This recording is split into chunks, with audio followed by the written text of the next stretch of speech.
The following is a special presentation of Tony Kurre Radio.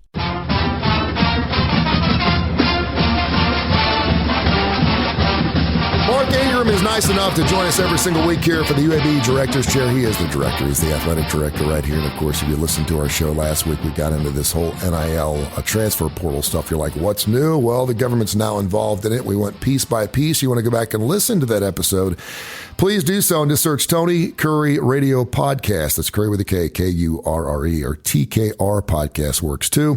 And we're available on every major industry. Go back and listen to that podcast and listen to, well, I think we're on our 52nd show or something like that. Isn't that crazy? We've done that many shows already.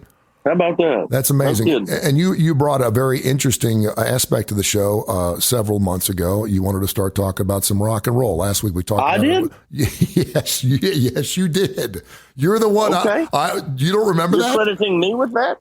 We were in the middle of a question asking you about UABsports.com, and you're like, hey, Tone, can we please talk some classic rock here? And we started talking classic rock. And next thing you know, we're doing our best guitar solos, our best cover songs. So yes, you get credit for that. And I got to give you credit because you know how much I love talking classic rock and roll. And for people who don't know, if you go down to Protective Stadium here in just about a month and watch UAB taking on North Carolina A&T, you're going to hear all these songs on both sides of the ball. Mark picks the majority of the songs, man, and he doesn't want to be known for the ones you don't like. But the man, that's right. The man, that was somebody else. You have quite the repertoire of music in your little brain, and I love the fact. And so I feel very comfortable talking rock and roll. So we'll get into some more rock and roll stuff coming up next week, including our 4 top rock and roll movies.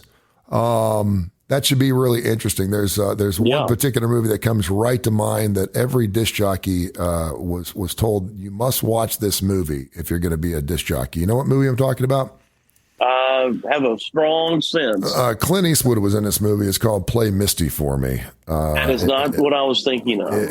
Or this is Spinal Tap, one of those two. But if you I thought you were going to say Rocky Horror Picture Show. It could be. Yeah, that could be. We got some time to think about that. We'll do that on our next show. But if you want to go see a real campy, scary movie, and you got radio in your family, man. I know your whole radio family, man. You should go watch Play Misty for Me. It came out, I think, in the early 70s with Clint Eastwood. I believe it was Clint Eastwood's first movie, and I believe he actually directed the movie. But it's about this gal named Evelyn Draper who continually calls the radio station every night and says, would you please play this song for me? And, of course, he kind of blows it off. And one night he plays the song for her. One thing leads to another. You know what happens with the late-night disc jockey? He goes out and meets his fan, and they end up hooking up, and then she stalks him to death. Literally. It's a fantastic movie. Play Misty for me. Check it out. All right. Info at TonyKurreRadio.net. Info at TonyKurreRadio.net. We got a couple of interesting emails I want to get into. Dave in Southside, point blank, he says, ask Mark, what's the most important sports in college? And that's all he wrote. So I don't know if he means the most important from a monetary standpoint, from a branding standpoint. I know you got to be careful because you're the athletic director. We're all going to know that college football is the most important thing for any university, and then probably college basketball is second or a close second. But after that, and this is not, you're not saying one's better than the other or one that I don't want to, but when you're talking about branding for this school, is soccer number 3? How does it fall out? Yeah, important is a funny word.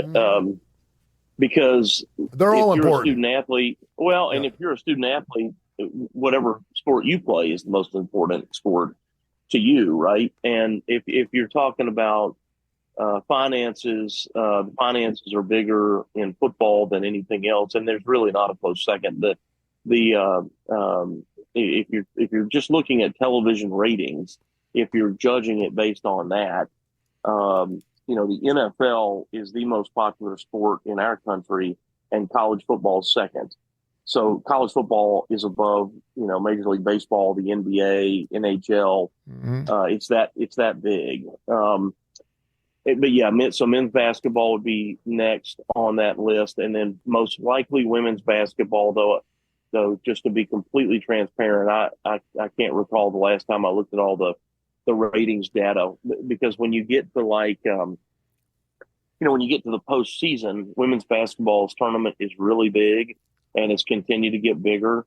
But the College World Series is big, and now the softball World Series is getting a lot more attention too. So they're, these probably in that order, and it's going to be different for UConn. Like UConn women's basketball is going to rank ahead of a lot of other people's women's basketball, right? Yeah. Tennessee's women's basketball, some of these traditional programs that have had great success might be different in this. So to choose maybe like Alabama's women's gymnastics. I mean, you could certainly make an argument that's a great point. Okay, yes, good. Yeah. So there's certain places that just really excel at certain things. So yeah, you're looking at baseball, softball, gymnastics.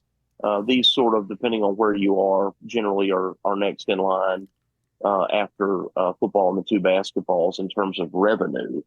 But the revenue we all derive from college football is, I mean, when you see like different conferences doing their media rights, probably 90 to 95% of that decision is based on football. Yeah. And people cannot like that, but that's just what it is. It's not that you're saying it's more valuable or more important. That's what the viewing audience dictates. And that's why the decision is done that way. Let me ask you this from a budget standpoint. I think it's interesting because a lot of people look at when UAB lost its archery, its bowling, and its football team years ago. And it's nice to say years ago. It wasn't last year, right. 2 years ago. It was years ago now. A lot of people were making the argument that UAB is one of the biggest medical institutions in the world. They make billions and billions and billions of dollars. Why can't they take some of that money and ensure that we can have football and archery and bowling? And I'm like, you can't do that. You're moving one budget to another. They're all part. They're under the same umbrella, but you don't take money from one side and put it on the other. When you're talking about college athletics, how does that work? Does every individual sport have its own individual budget, and it just lays out that way, or how is that money shared? Yeah, everybody has their own individual budget, but a lot of our sports, and this isn't a UAB conversation, it's a everybody conversation. A lot of our sports generate no revenue. Yeah. And so our model is so different than in college. When people talk about, let's take the NFL, if there's, $210 million made from a football team, and that means 130 or 160 of that would be shared through the bargaining agreement with the players. We should do that in college. Well, the Buffalo Bills don't have a tennis team, and they don't have a golf team or a track team, but we do. And so, when you say it should be shared, it is shared. So we take all of our revenues, we pull them all together, and then we distribute that back, not evenly, but amongst the teams based on their need. So the bowling team's roster is not as big as the football team's roster. So their budgets aren't identical because they're not the same, and their travel is different. Bowling, for example, they just bowl in tournaments, and I don't mean just like it's small. What I'm saying is they don't have to, the way baseball does, go play all these individual games all season. They bowl, these large tournaments come together and they bowl. So their travel needs are very different than baseball. Baseball and men's and women's golf probably have the worst. In softball, they have the worst travel of anybody. So you have to accommodate their travel schedule and fit their budget around their travel schedule, not just about how much money do they generate. If it was just about how much they generate, you couldn't have any of these sports, or more than probably 1, 2 tops. So, that's the biggest difference when we go to all this legislation that's being discussed, and, student athletes becoming employees, and, revenue sharing. Man, it's not realistic. Not if we intend to maintain that we all have to have a certain number of sports. We've all got to have at least 8 women's and 6 men's sports to be Division I. Now that adds up to 14. Even with my simple math, that adds up to 14. But in order to then separately maintain the balance required by Title IX, everybody has 16 or more sports to get, our participation numbers where they need to be to also obey Title IX. So you've got an NCAA rule that says you got to have at least 14 to be Division One. Then you have a law, which is an educational amendment to the Civil Rights Act that is Title IX. These two things are not together. They are separate and created separately by two separate entities, two different governing bodies. We, the athletics department, we being, again, it doesn't matter what school we're talking about, we are obeying two different sets of rules here. One is a federal law, one is an NCAA rule, which we participate as a voluntary member in the NCAA because we want to be a part of the championship. Yeah. So you're trying to balance these two things together, and introducing this rev sharing concept is madness, but we'll see what happens. And this is the UAB Director's Chair. You can hear it 5 days a week, 11 o'clock Central Time on the TKR app, 11 o'clock right before lunch every Monday through Friday. Check it out. And, of course, we also do fresh shows every single week, so you never have old content. Wherever you get your podcast, you go back and listen to well over 50 episodes we've done with Mark Ingram. We really appreciate and are grateful to have him on every single week. And great emails, info@TonyCurryRadio.net, info@TonyCurryRadio.net. No less than 9 emails about Bartow Arena. I'm going to pick one here from Michael. He said he went down to Protective Stadium for the first time this past year. Loved the new stadium. Loves being that stadium instead of Legion Field. Nothing against Legion Field. The old gray lady still stands. But said, what kind of upgrades are going to be made to Bartow Arena soon? I know that we spoke several months ago and you had talked about maybe getting things rolling in that particular situation. Where do we stand with Bartow Arena in expansion or maybe doing some upgrades on it? Yeah, well, first of all, Michael, thank you for going, and I hope you'll come back.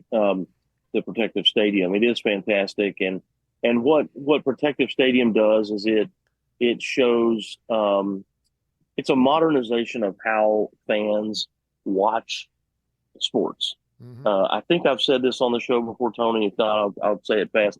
You know, when you and I were kids and we would go to a game with our parents, we would, at least with my dad, we walked in the gate, we went straight to the restroom, and then we went straight to the concession stand, and then we went to our seats in that order every single time. Mm-hmm. And we didn't move.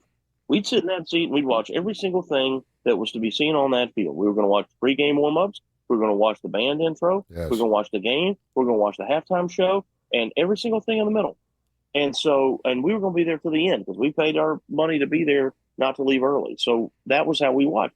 Now, whether it's, our cell phones and how people can share pictures and whether it's through various forms of social media that they're engaged in throughout the contest. But the ability to mingle around and see your friends, that's one of the beautiful things about Protective Stadium. Regents Field is this way. You can be up in the concourse.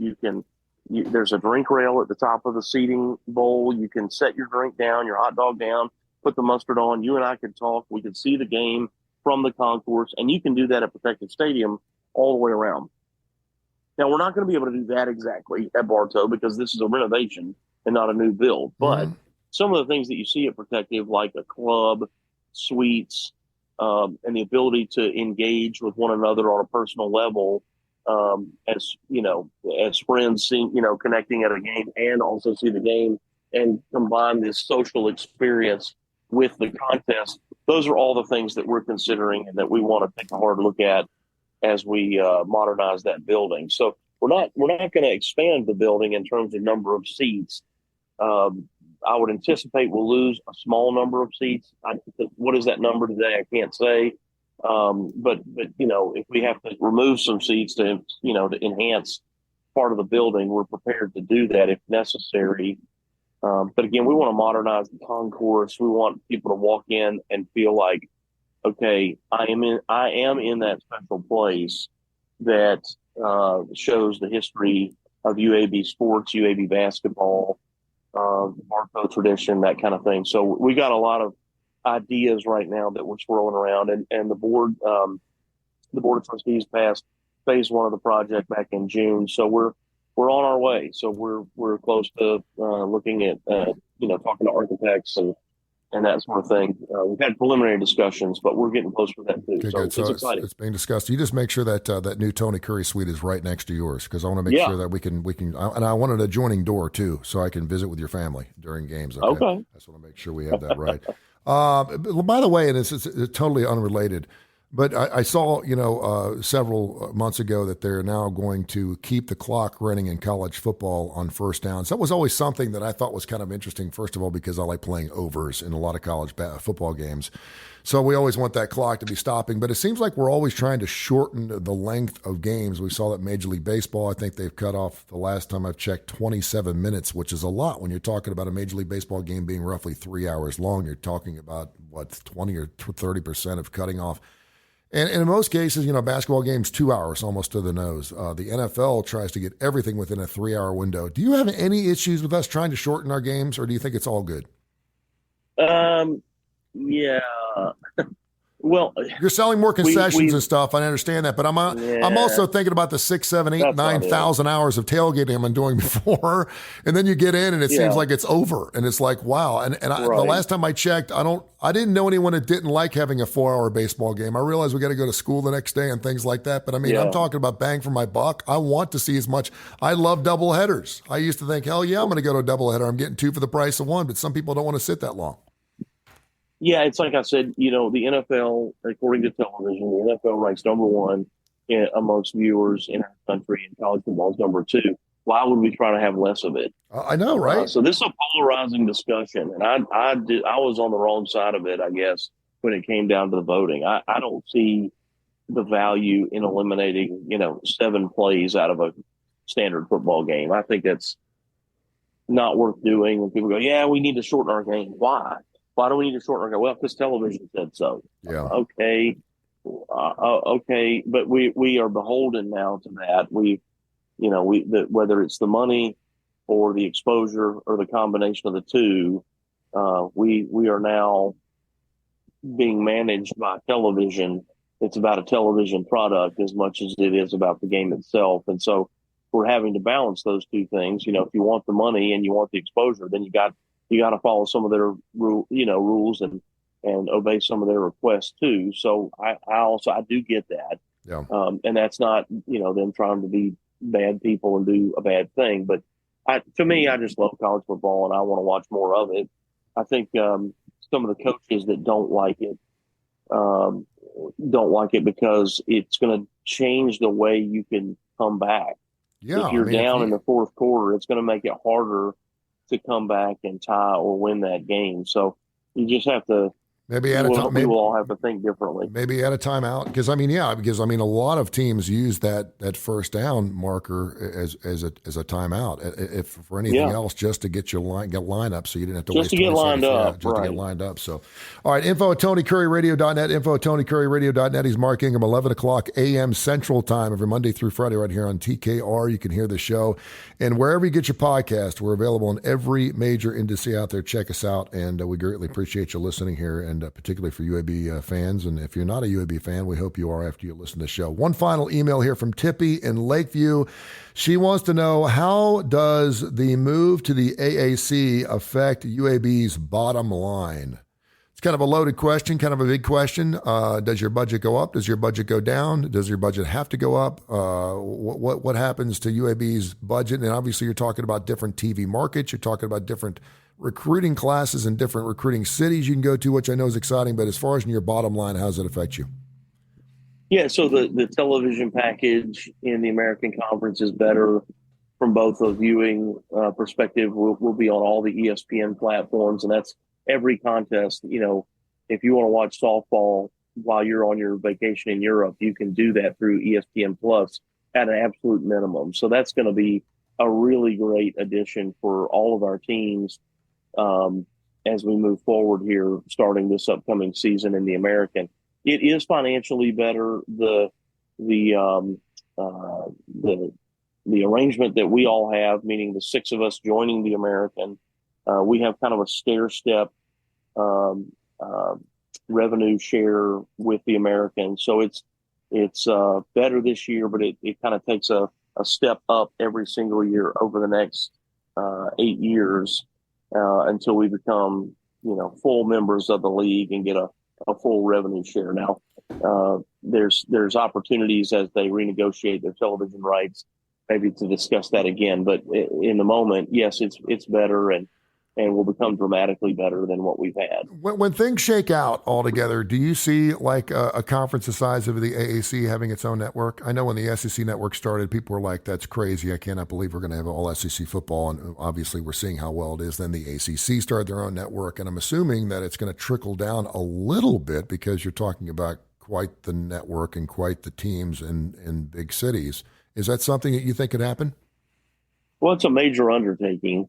Yeah. You know, that's not a small venture. It's not just a couple of guys with cameras and throw some stuff up on the network. And the SEC network has been popular, the Big Ten network and so on. They've been popular and they've done well enough. I think initially you think to yourself, oh, look, there's all this content. But, you know, there's certain times of the year you're watching the old 1988, Citrus Bowl.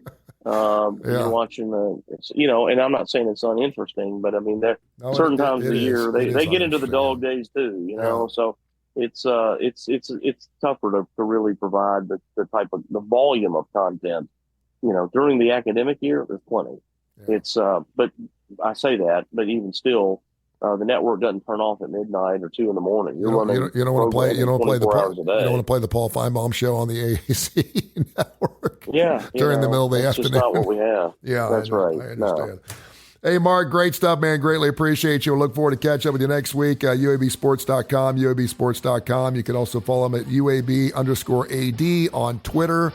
He does respond to people, and of course, just call his office. We'd be more than happy to answer any questions for you. info@TonyCurryRadio.net. We'll do it again next week, my friend. Thank you. And next week, we're doing our top 4 rock and roll movies. Be ready. You've got plenty of time to get ready for it. All right. I'll be there. This has been a special presentation of Tony Curry Radio.